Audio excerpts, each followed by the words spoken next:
Ito yung aking nabunutan ngayon sa exchange gift namin.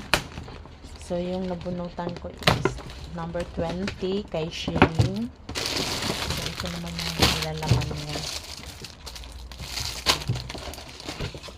Wallet ang bag. So, ito yung number ko. Number 20. Yan.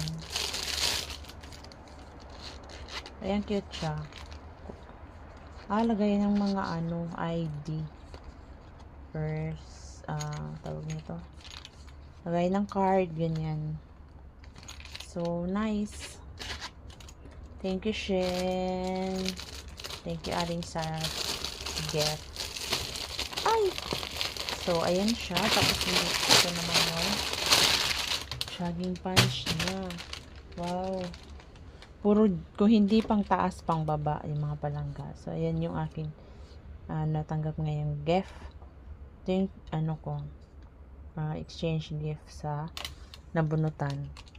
So, try natin kung kasya. Susukatin natin mamaya. Thank you, Shen!